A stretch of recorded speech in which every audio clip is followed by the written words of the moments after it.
Na experiment budeme potrebovať pohár s vodou a sviečku, samozrejme aj zápalky, aby sme mohli ju zapáliť.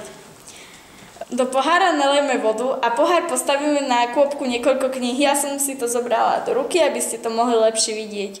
Ak sa pozrieme z dola na hladinu, lesnie sa ako zrkadlo. Ak ponoríme do pohára prst, vidíme len tú časť prsta, ktorá je pod hladinou.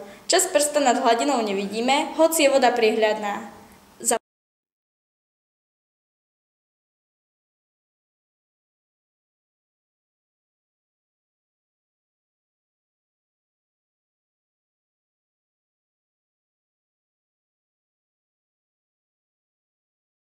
Za pohár umiestnime sviečku a zapálime ju. Pri pohľade z dola na hladinu uvidíme na hladine obraz horiacej sviečky, prerátený hore nohami. Pokus môžeme podobne zrealizovať aj s textom. Na vodnej hladine nastáva obraz, ktorý je otočený hore nohami.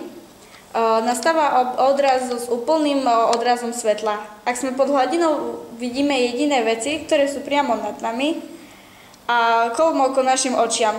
Tento princíp je základom veľmi známeho javu Fata Morgana.